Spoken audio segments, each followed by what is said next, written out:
Divine Grace AC Bhakti Vedanta Swami Prabhupada ki jai. ISKCON Samstapakacharya Savior the whole world Jagat Guru Srila Prabhupada ki jai. Srimad Bhagavatam ki jai. Nitai Gaur Premanandi Hari Bol. Om Namo Bhagavate Vasudevaya. Om Namo Bhagavate Vasudevaya. Om Namo Bhagavate Vasudevaya. Narayanam Namaskritya Naram Chaiva Narottama Devim Saraswatim Vyasam Tato Jayam Mudirayet Nashtaprayesha Bhadreshu Nityam Bhagavata Sevaya Bhagavati Uttama Shloke Bhaktir Bhavati Naishtiki. Reading from Srimad Bhagavatam, Canto 9, Chapter 24, the last chapter of this canto. Krishna, the Supreme Personality of Godhead, is the title of this chapter. So describing Krishna's appearance in the Yadu dynasty as the son of Vasudeva and Devaki. Text number 65. Yasyananam Makara Kundala Charu Karna Yasyananam Makara Kundala Charu Karna Yasyananam Makara Kundala Charu Karna Rajat Kapola Subhagam Savilasa Hasam Bhrajat Kapola Subhagam Savilasa Hasam Bhrajat Kapola Subhagam Savilasa Hasam Nityotsavam Na Tatrupur Drishibhihi Pibantyo Nityotsavam Na Tatrupur Drishibhi Pibantyo Nityotsavam Na Tatrupur Drishibhi Pibantyo Naryo Narascha Muditaha Kupita Nimescha Naryo Narascha Mudita Kupita Nimescha Naryo Narascha Mudita Kupita Nimescha Yasyananam Makara Kundala Charuhasa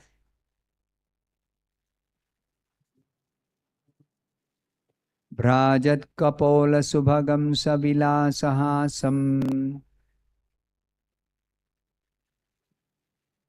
Nityotsavam Na Tatrupur Vrishibhi Pibantya Naryo Narascha Mudita Kupita Nimescha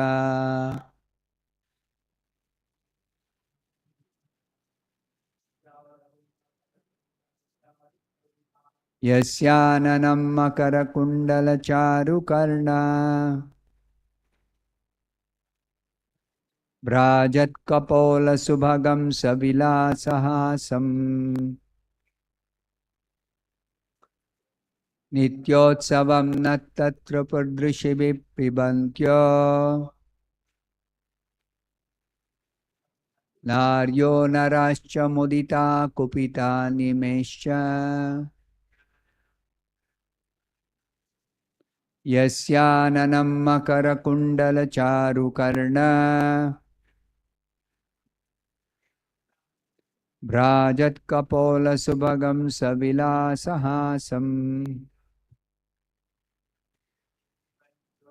नित्योत्सवं न तत्र पुर्दृशिभिः पिबन्त्यो नार्यो नराश्च मुदिता कुपिता निमेश्च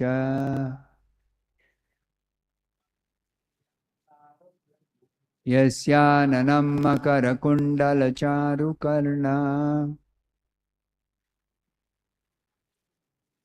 भ्राजत्कपोलसुभगं सविलासहासम् नित्योत्सवं न तत्र पुर्दिशिभिः पिबन्त्यो नार्यो नराश्च मुदिता कुपिता निमेश्च यस्य whose ananam face Makara Charukarna decorated by earrings resembling sharks and by beautiful ears. Brajat, brilliantly decorated. Kapola, forehead. Subhagam, declaring all opulences. Savilasahasam, with smiles of enjoyment. Nitya Utsavam, whenever one sees him, one feels festive. Nat tatrupuhu,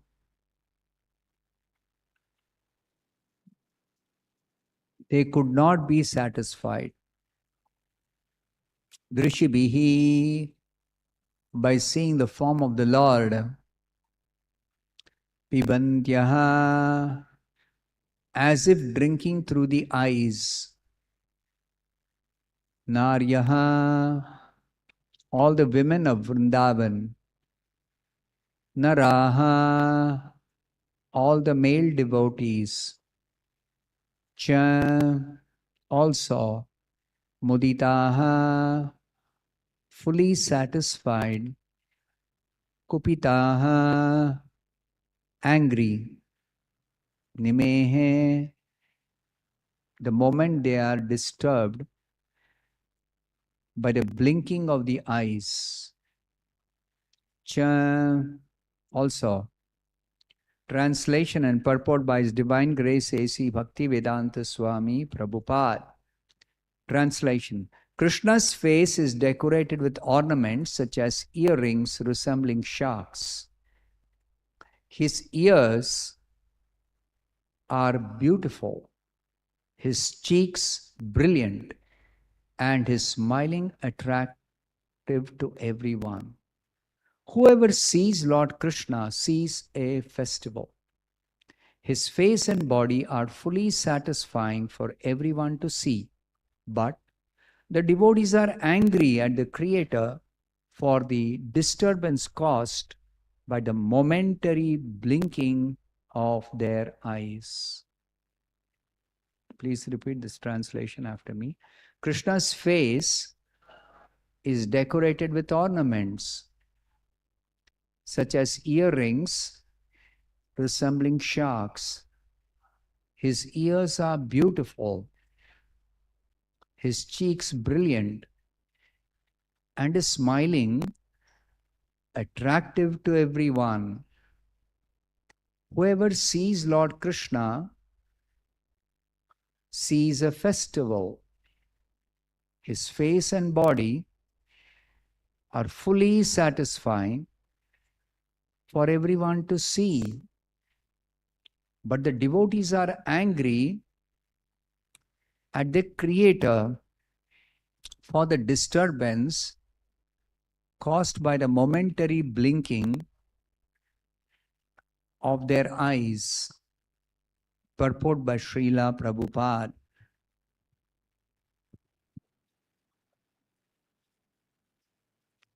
as stated by the Lord Himself in the Bhagavad Gita, 7th chapter, 3rd verse.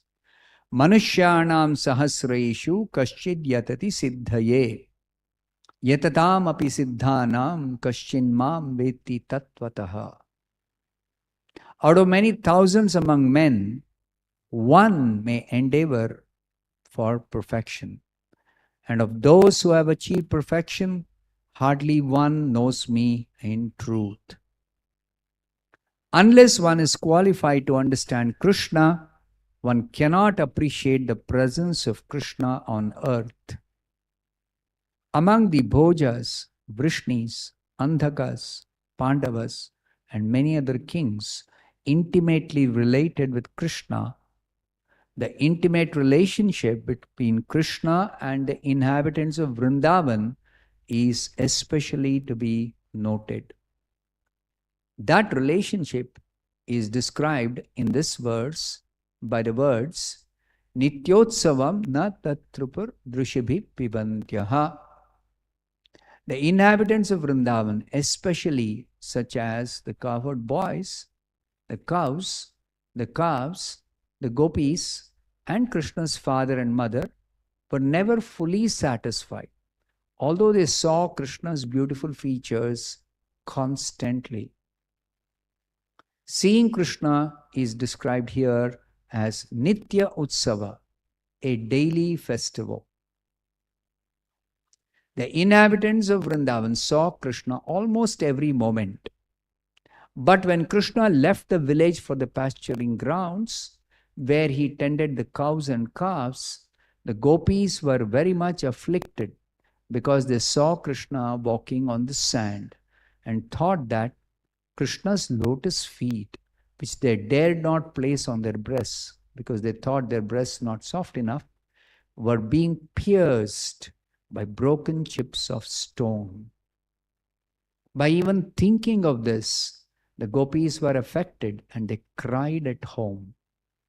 These gopis, who were therefore the exalted friends of Krishna, saw Krishna constantly.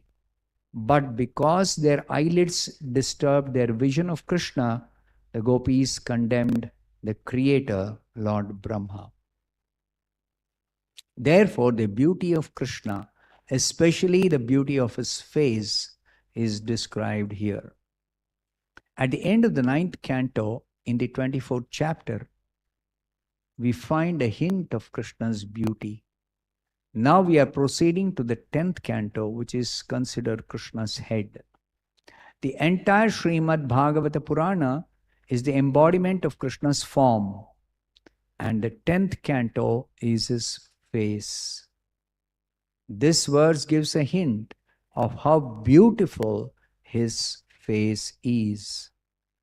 Krishna's smiling face with his cheeks, his lips, the ornaments in his ears, his chewing of betel nuts, all this was minutely observed by the gopis, who thus enjoyed transcendental bliss, so much so that they were never fully satisfied to see Krishna's face, but instead condemned the creator of the body for making eyelids that obstructed their vision. The beauty of Krishna's face was therefore much more appreciated by the gopis than by his friends, the cowherd boys, or even by Yashoda Mata, who was also interested in decorating the face of Krishna. Thus ends the Bhakti Vedanta purport. Om Ajnanatimmirandhasya Jnananjanashalakaya Chakshurunmilitam Yena Tasmai Shri Gurave Namaha. Nama Om Vishnupadaya Krishna Presthaya Bhutale Srimate Bhakti Vedanta Swamin Niti Namine. Namaste Saraswate Deve Gauravani Pracharine Nirvishesha Shunyavadi Paschatya Deshatarine Jaya Shri Krishna Chaitanya Prabhu Nityananda Shri Advaita Gadadhara Shivasadi Gaura Bhakta Vrinda Hare Krishna Krishna Krishna Hare Hare Hare Rama Rama Rama Hare Hare. So this is almost the end of the 9th canto, end of the last chapter, the 9th canto, describing Krishna in very, very brief. The detailed description of Krishna is going to come in the 10th canto. So Vyasadeva, the author of Bhagavatam, is preparing us by giving a sample of what is the personality of Krishna like. Already he has described the greatness, the opulences, the power, the wealth, everything about Krishna's incarnations, who are Krishna himself, but the difference is the incarnations are very specifically manifesting certain portion of Krishna's unlimited opulences. Every incarnation is for a very particular purpose.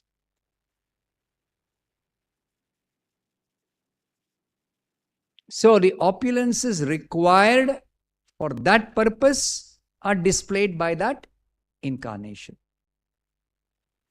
But that doesn't mean that the incarnations of Krishna are limited only to those opulences. No. They are called plenary portions. Plenary portions means they are having the full opulences as Krishna's form or Krishna's specific personality, but they display or they manifest only a portion of Krishna's opulences required for the particular incarnation. Now, when Krishna appears in his original form as Krishna, then he displays all his opulences. And Krishna's appearance is simultaneously for many specific purposes, but most importantly, Krishna's appearance above everything is for attracting us to his original form as Krishna and his original abode, Goloka Vrindavana. So only in his incarnation as Krishna in his original form does he display his beautiful, super excellent form of Krishna. And he also displays his personal abode, Goloka Vrindavana. Now his personal abode actually has got 3 divisions: Vrindavan, Mathura and Dwaraka. So when Krishna appears, he stays on this earth for 125 years. And for certain time, he displays his Vrindavan pastimes. Say just about 12 years. Then he displays his Mathura pastimes. And then finally, he displays his Dwaraka pastimes. Of all these three divisions of his pastimes, the Vrindavan pastimes are the sweetest. And in this verse, Shukadev Goswami is particularly highlighting the a small portion of the Vrindavan pastimes, which he describes in detail in the 10th canto. So in Vrindavan pastimes, Krishna's form is that of a cowherd boy. Now this form of Krishna is a very special form in that by presenting himself as a cowherd boy, he becomes very easily accessible to everyone in Vrindavan. Whereas as a prince in Mathura and as a king in Dwaraka, he is not as easily accessible intimately to everybody. Even in Mathura and Dwaraka, he is accessible to everyone. All his devotees in Mathura and Vrindavan. But he is not as intimately accessible as in Vrindavan. To give an example, there is a picture drawn by one devotee of Srila Prabhupada. Krishna is sitting with Radharani, and a calf is coming and licking Krishna's feet. So what does this suggest to us? Radharani, of course, has very intimate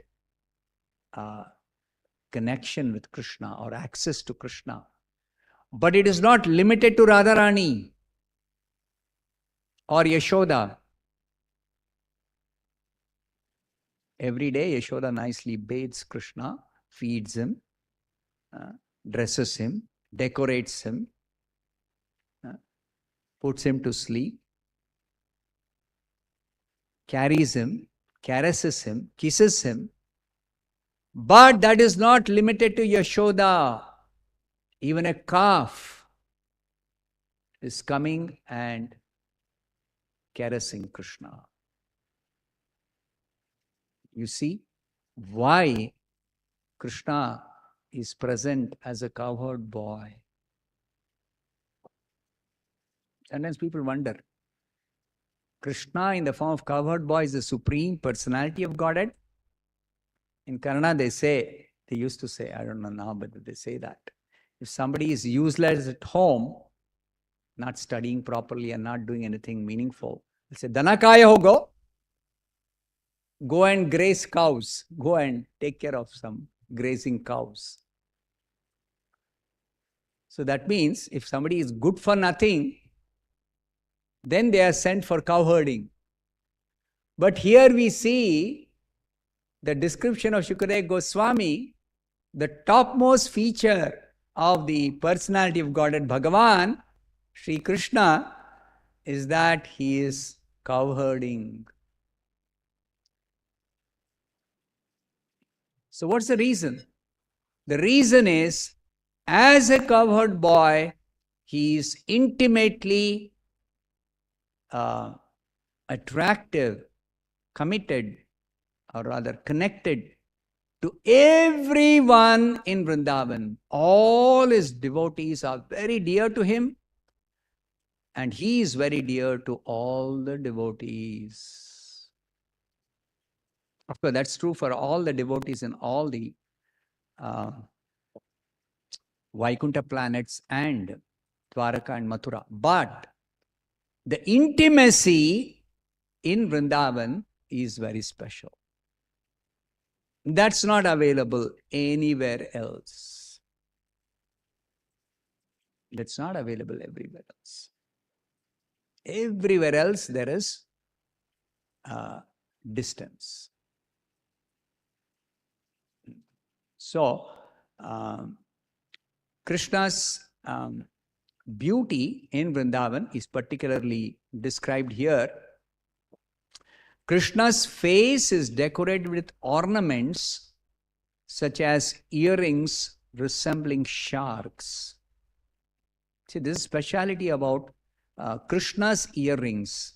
Shark-shaped earrings, Makara Kundala.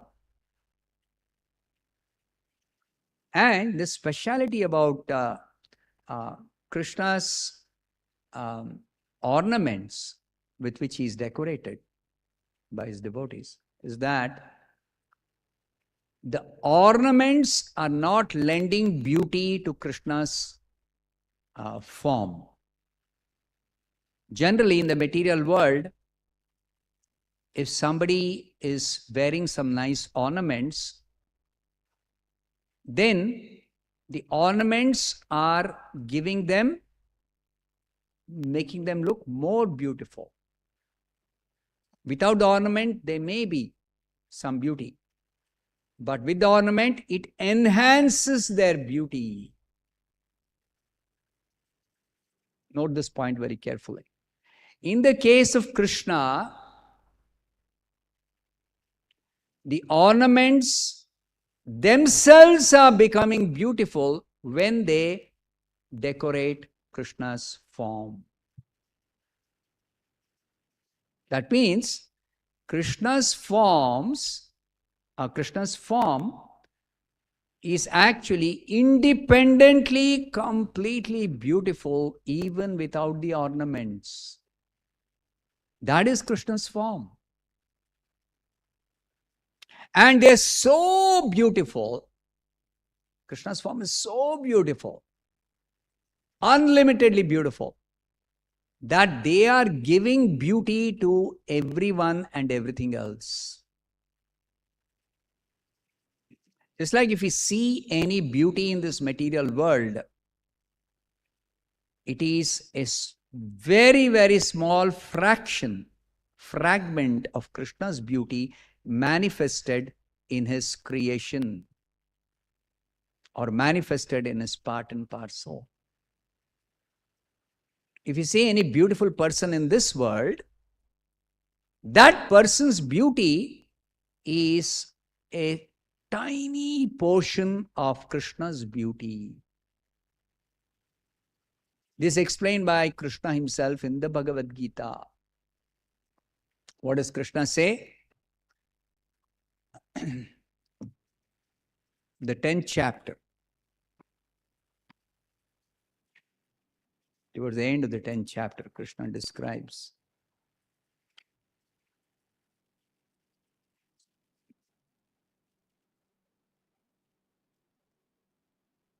Yad yad vibhutimat sattvam Srimad urjitameva va tattad eva vagachatvam mama tejomsha sambhavam. Know that all beautiful, glorious and mighty creations spring from but a spark of my splendor.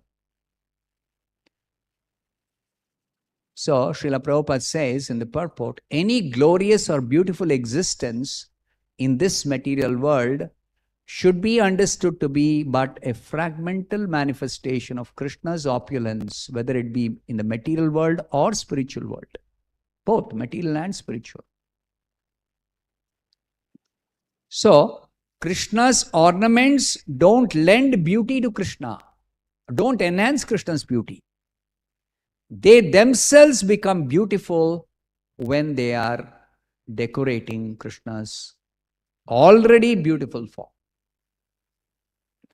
So therefore, the description here is that Krishna's face is decorated with ornaments.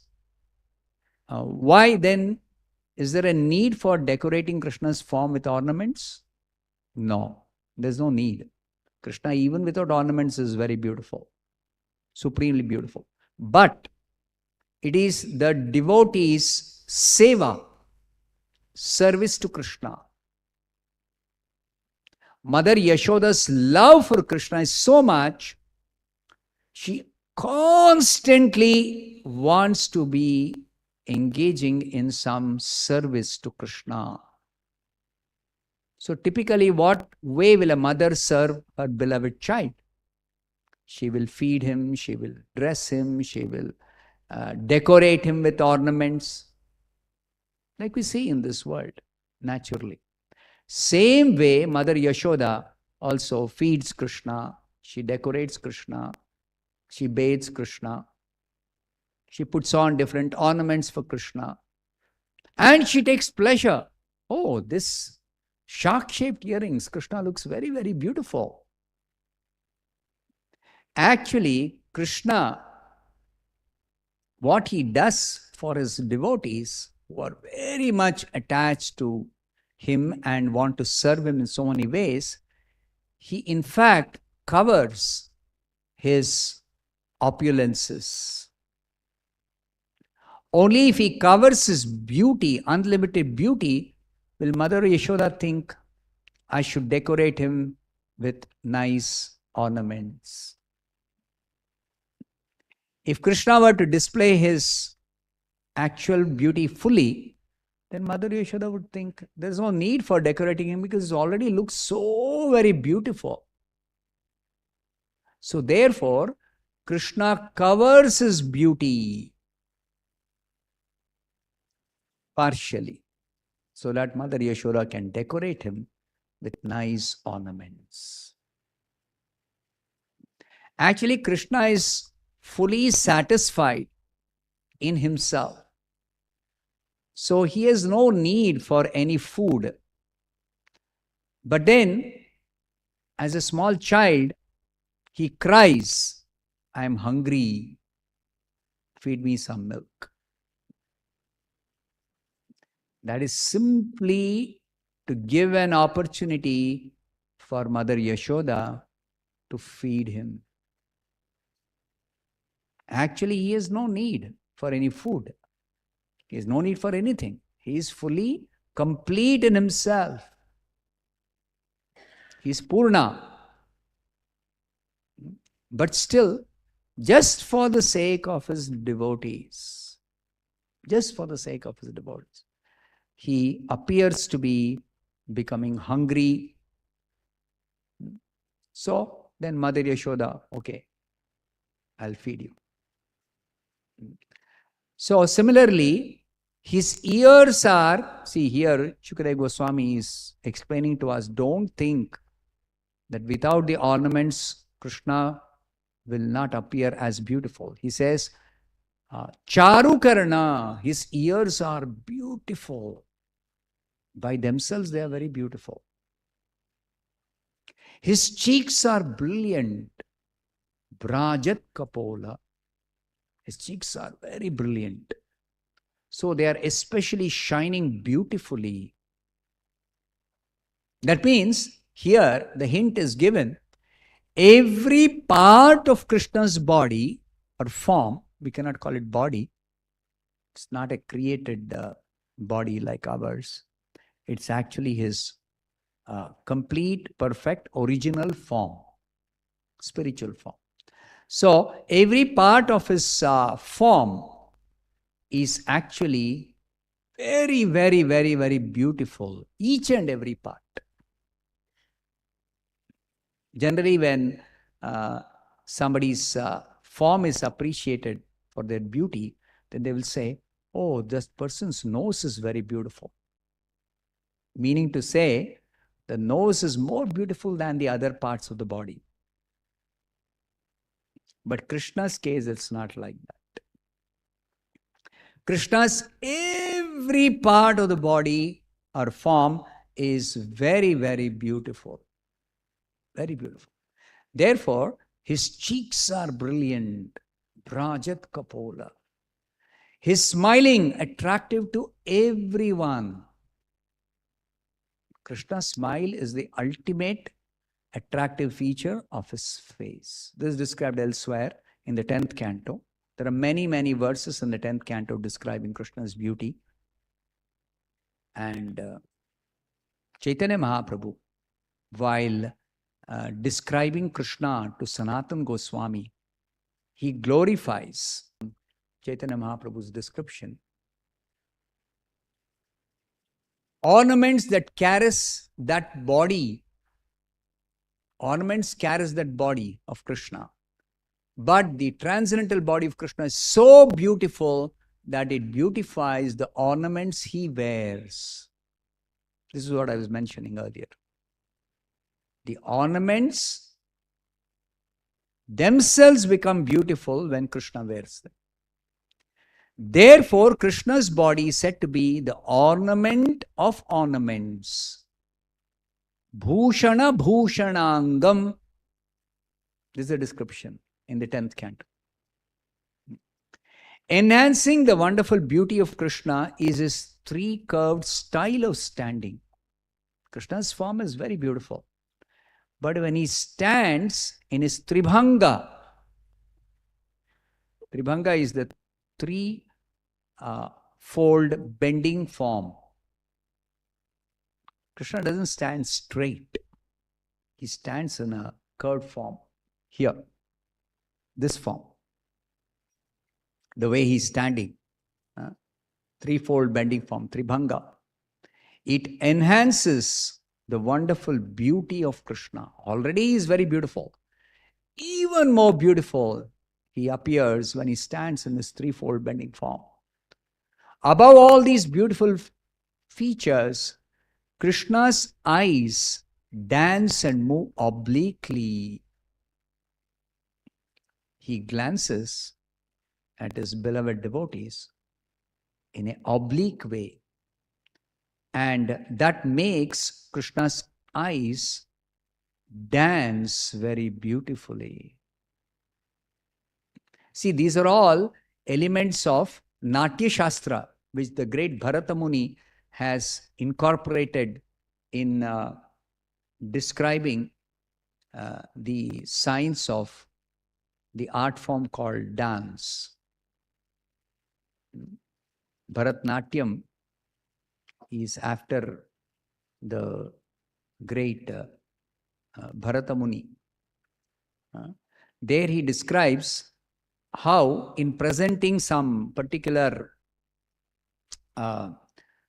pastime of Krishna or some particular enacting some play, the dancing has got different features of depicting some particular event or wonderful story.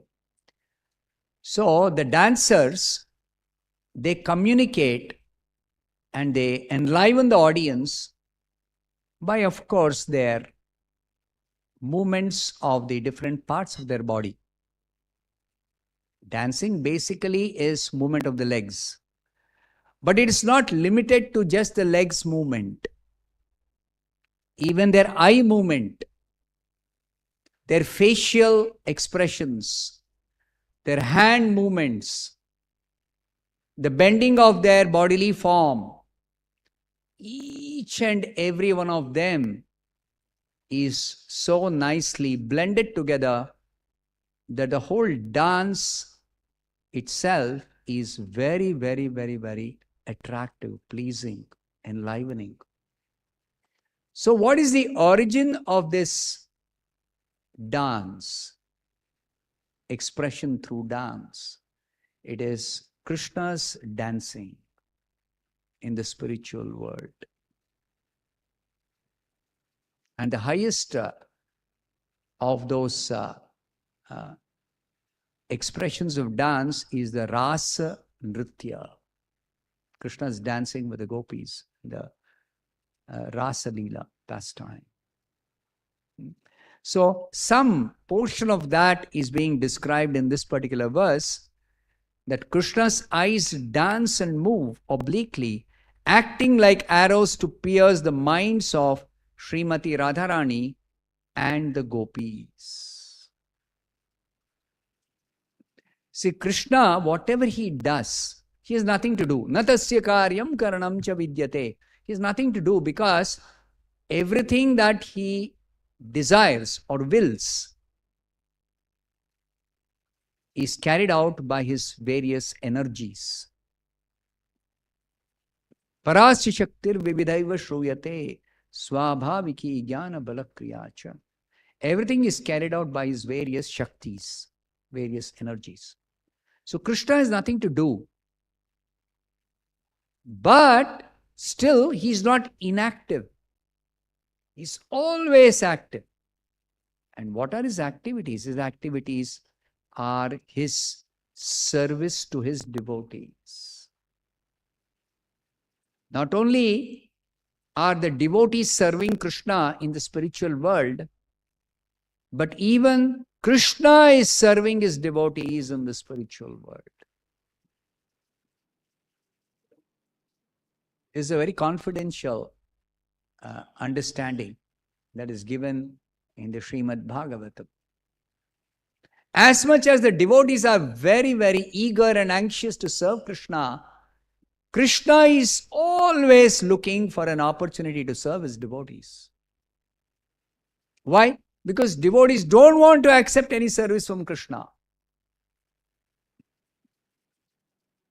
And Krishna is always thinking, my devotees are so nicely serving me, and they're serving me without any expectation of anything in return.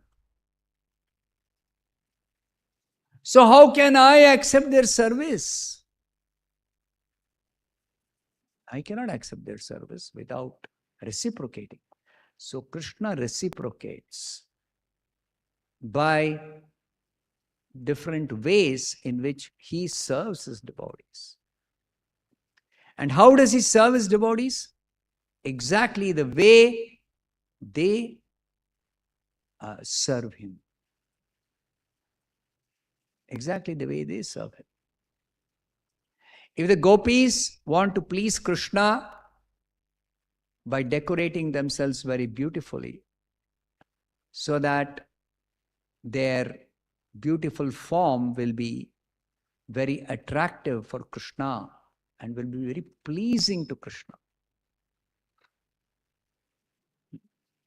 then Krishna himself, he presents his beautiful form in such a way that the gopis will be very pleased to see his form.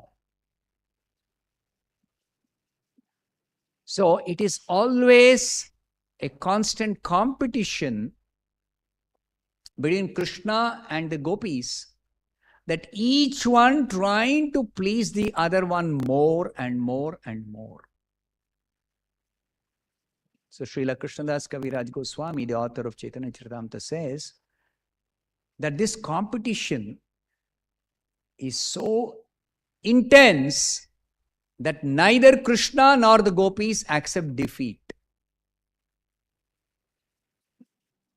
See, whenever gopis want to come to meet Krishna, they take care to decorate themselves very, very nicely, so that when they come in front of Krishna, Krishna will be very, very pleased to see their beautiful form. But as soon as Krishna sees their beautiful form and Krishna becomes pleased, when the gopis see Krishna is very pleased by looking at their form, then they want to please Krishna even more. So by their emotions, they become more beautiful to look at for Krishna. So because their beauty is enhanced by their emotions to please Krishna more, Krishna becomes even more pleased than when at first he had a look at their beautiful form, when they just appeared in front of him. Then when Krishna becomes more pleased, the gopis want to enhance even more their beauty to please Krishna even more. And this goes on unlimitedly increasing. And therefore, the scriptures say Krishna's beauty is unlimited in what sense? that Krishna's beauty is ever increasing without limit. There's no limit to how much Krishna's beauty can increase. Similarly, the devotee's service to Krishna, because Krishna is unlimited. So, devotee's service to Krishna is also ever increasing. There's no limit to how much the devotees can serve Krishna. Because Krishna can accept unlimitedly the devotee's service. There's no limit. So, therefore, and the devotees, when they serve Krishna, they are completely satisfied. They're very, very happy. They're very pleased. Tushyanti cha ramanti cha. In the Bhagavad Gita, just a hint is given. Macchitta madgata prana bodhayanta parasparam kathayantascha mam nityam tushyanti cha ramanti cha. Krishna says about his pure devotees that my pure devotees, their minds are always absorbed in thought of me, Macchitta, Madgata Prana, their lives are dedicated for my service. Bodhayanta Parasparam. And one of the services for Krishna they do is always talk about Krishna, discuss about Krishna. And while talking about Krishna, Kathayantascha mam nityam, they simply, their subject matter of talking or discussing when they meet, devotees meet, is always talking about Krishna, Krishna, Krishna, Krishna, Krishna. Kathayantascha mam nityam. Why? Why are they always talking only about Krishna? There are so many other things they can talk about. No. Because tushyanti cha ramanti cha. The more they talk about Krishna, the more they are pleased in their heart, and the more they are deriving pleasure. More they are deriving pleasure, more they are satisfied, more they are contented. Tushyanti cha ramanti cha. And this contentment, satisfaction keeps on increasing more and more and more. So even though the living entities by constitution are limited, so because the living entity is limited, the capacity to enjoy or capacity to derive satisfaction or pleasure is also limited. But not when devotees are engaged in devotional service to Krishna. When devotees serve Krishna, then they derive the highest pleasure and highest satisfaction that they can ever get by doing something else. So therefore, Shastras say, you always engage in devotional service to Krishna, because only then you can become fully satisfied and fully happy. Only by devotional service to Krishna. And it doesn't end there. Okay, I wanted some real satisfaction and I got that satisfaction when I served Krishna. No, it doesn't end there. It is like something very, very, very, very tasty, very relishable by the tongue. I give you a small bit of it. And then say, taste this and see how it is. And if you taste it and say, oh, it's very nice. It's very, very tasty. But will it stop there? If I give you very, very little, will it stop there? No, you'll say, I want more. It's so nice, I want to taste more of it. So then if I give you a little more, you'll taste that and say, oh, this is really relishable. Because if I give you very little, you can hardly get the taste. You get some idea of the taste. But to actually relish the taste, you require some good quantity. But if it is very relishable, You'll want more of it. Even though you have relished some good quantity I have given you the second time, if you really want to relish it more, you'll say, give me some more. Okay, I'll give you some more. But in this material world, there's a law that works, law of satiation. What is that? You can't keep on increasing, eating more and more and more, and you keep on experiencing or relishing more and more. No, not possible. At some time, you develop nausea. Say enough, I can't take anymore. Even if you want to, you cannot. Whereas in the spiritual world, if you experience satisfaction and happiness by serving Krishna, then you want to get more of that satisfaction, more of that happiness. You can increase your service to Krishna. And even though you are limited, Krishna will give you and flood you, your heart, with more pleasure, more satisfaction, more and more and more and more. So much so that you will experience always you are immersed in an ocean of happiness, ocean of transcendental bliss. And you never want to come out of it. This is what Chaitanya Mahaprabhu describes by chanting Hare Krishna, Anandam Buddhi Vardhanam Pratipadam. Anandam Buddhi Vardhanam. The experience of chanting Hare Krishna is so nice that when you perfect your chanting, you'll feel like you're drowning in an ocean of transcendental bliss. So this experience is awaiting us when Krishna is describing in the Bhagavad Gita how his pure devotees are relishing. Machitta madgata prana bodhayanta parasparam kathayantascha mam nityam dushyanti cha ramanti cha. Or Shukadeva Goswami is describing Krishna's beauty in the 10th canto of the Bhagavatam. So all this is meant to attract us towards Krishna, who's already all attractive.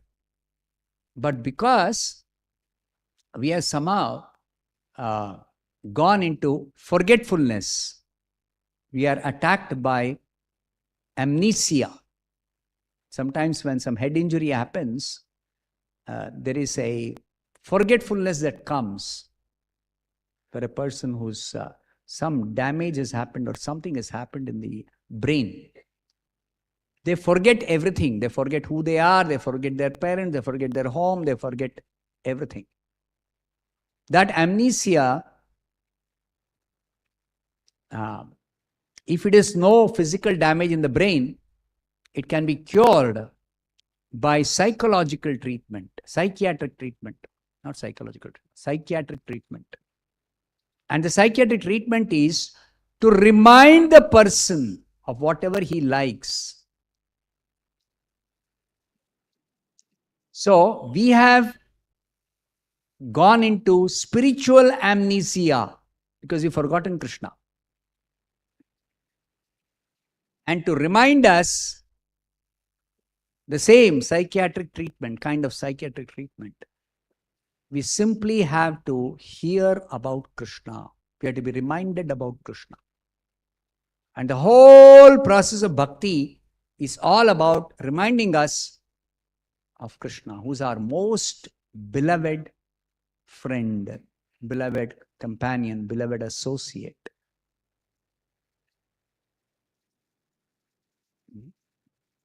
So that begins with chanting his name. Person is known by name. Name is the first attribute of a personality. Name. And then from the name, the other attributes can be further described. Nowadays, of course, it doesn't happen so much. But earlier, at least, the etiquette was when you meet a person for the first time, you get introduced by the name of the person. And then afterwards, the further details, other attributes of the person. So similarly, the first introduction to Krishna for anybody is his name, Krishna. And the name Krishna itself, there are many meanings.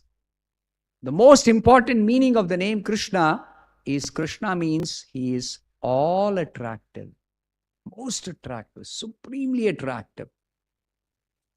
Attractive in millions of ways. So that is Krishna. That's a special personality called Krishna. So chant his name, Hare Krishna, Krishna Krishna, Hare Hare, Hare Rama, Rama Rama, Hare Hare. And then also hear about Krishna from the Bhagavatam, from the Bhagavad Gita. And in this way, gradually, more and more activities, Krishna-centered activities, which are activities of bhakti, will attract you, will awaken your attraction for Krishna, and then attract you to Krishna more and more, till the attraction becomes perfect, that you lose attraction for everything else, and only attraction for Krishna will remain. And that's your perfection. So I'll stop here. Grantaraj Srimad Bhagavatam ki jai, Srila Prabhupada ki jai.